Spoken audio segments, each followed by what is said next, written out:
What's up, everybody? Good morning. We have made it to Thursday. We are just about to settle into maybe the slowest football month of the year in June. So we're going into a little bit of a hibernation. There will be videos, but not as many as there are usually. But before we get there, with us still being a couple of days away, I want to talk about something from a Brady Henderson article that was posted a few days ago. This is kind of old news, but I actually didn't see this until very recently. So I wanted to talk about this.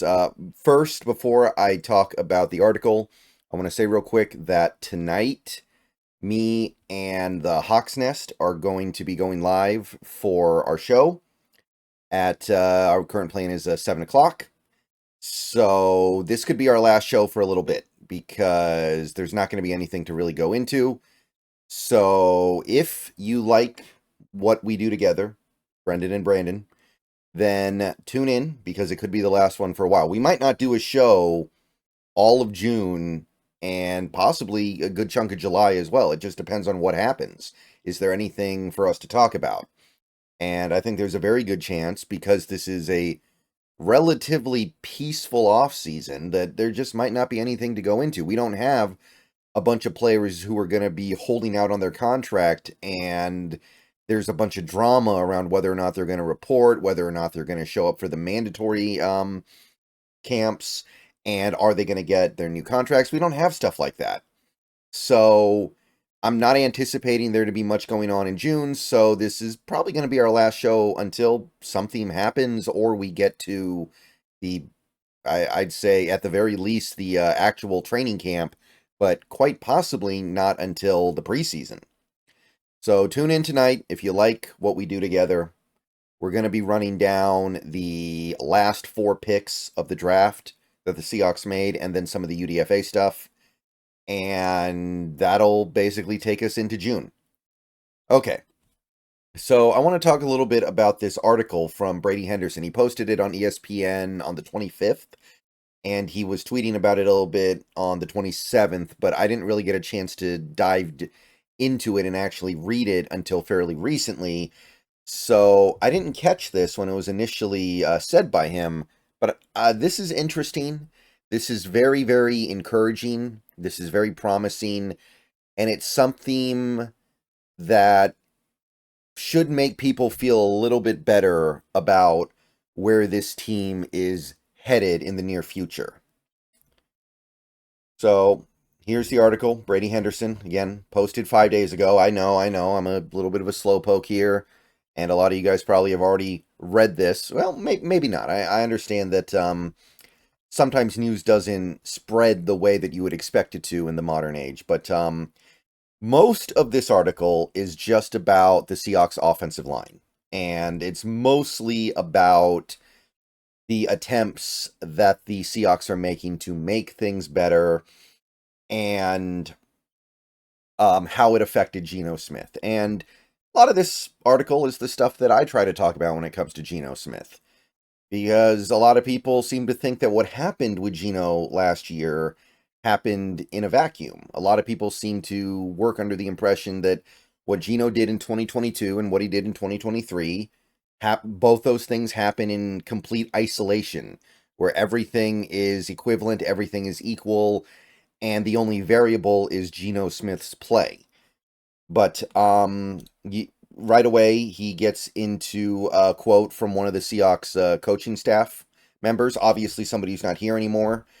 But this person said he didn't have a clean pocket all year when talking about Geno Smith's up and down season. And what Geno Smith said about his offensive line for 2024, I think they're going to be the best in the world. Now, that's probably not going to happen, but most of the article does go into the kind of stuff that I've been talking about. This offensive line was really bad last year. ESPN had our pass block win rate as 8th in 2022, and it was 25th in 2023. There were injuries. There was a lack of experience from some of the players that played, and we just didn't really get a good season from anybody, right? Who on our offensive line actually played well? Maybe Charles Cross, but he didn't really take a step forward because he was fighting through injury stuff too.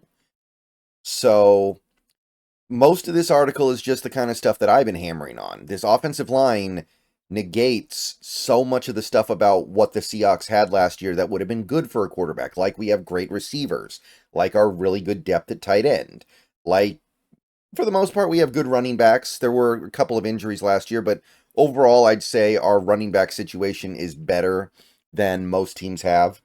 But I've seen stats that indicate that the pressure rate that Seattle allowed on third down last year on dropbacks was over 50%. And that's just really hard to overcome. That there's not much you can do there. That's just kind of a KO to whatever it is that you're thinking about doing when you give up pressure more often than not on third down dropbacks. So, more stuff about Gino, more stuff about this offensive line, stuff about the changes that were made in the offseason. We all know what they were. We let some players go. We brought some players in. We drafted some guys. You guys know most of it, but the part of this article that really caught my attention was this paragraph right here about Abe Lucas. Lucas may be the fulcrum of Seattle's O-line given that he was perhaps its best starter as a rookie in 2022.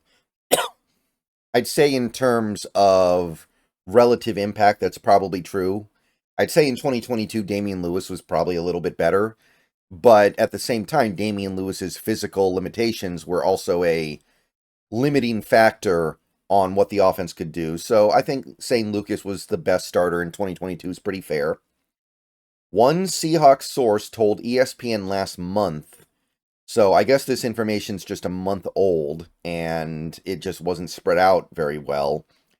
His problematic right knee, now that it has been surgically repaired, isn't as much of a long-term concern as many have assumed after hearing former coach Pete Carroll describe it last year as chronic. So that is certainly something that I was not thinking was the case. I was still under the impression that chronic was the buzzword to be bandied about. I was certainly under the impression that it was believed that Lucas was going to be dealing with this problem for the rest of his career and the rest of his life. So to hear this, even though the article goes right into admitting that it's taken longer for Lucas to bounce back than he wanted, and they reiterated what McDonald said last week or a couple weeks ago about he doesn't totally understand where Lucas is in his recovery, and they're hoping he's back for camp. Like, that's not super encouraging. But if chronic is being taken off the table here, and it isn't viewed as a long-term concern, that is, I think, massive, massive news. So, obviously, this team is aware of the possibility of this becoming an issue.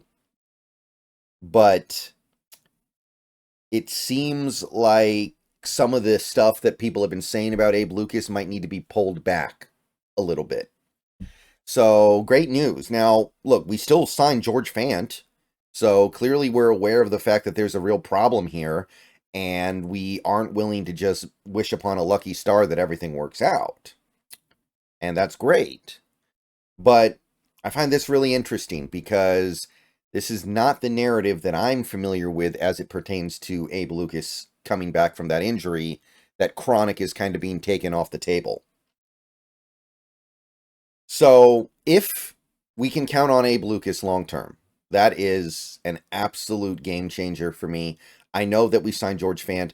There's no way George Fant at his advanced age and with the way that he's played in his career and recently is as good as what Abe Lucas could be.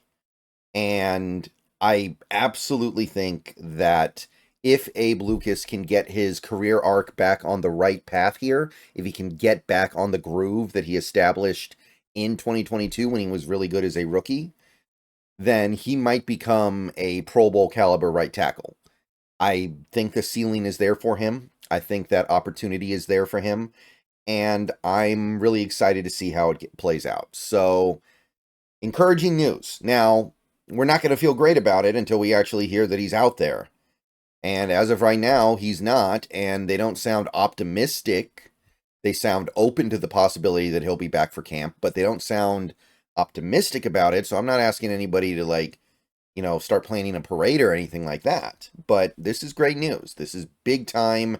This is important, and I think it changes the way we can perceive this team going into 2022 because 2024, excuse me, because um that's the big question mark. That is ultimately the reason why this offense was mediocre last year when I and most others expected the offense to be elite. And I don't think there's any reason why this offense can't be elite if they get good play from their offensive line. And I know we're all focused in on the interior, as we should be, but that right tackle spot is very, very crucial to get right. And while I'm still happy that we got Fant, this is so good to hear. One of the more important players on the Seahawks this year, whether or not he can get right. Okay, I will see you guys later. Go Hawks. Again, Hawks Nest tonight. This is probably the last show for a while, so once again, if you like what we do, tune in. Or, I guess you could catch the video on demand later. You can make comments on it later. That's fine too.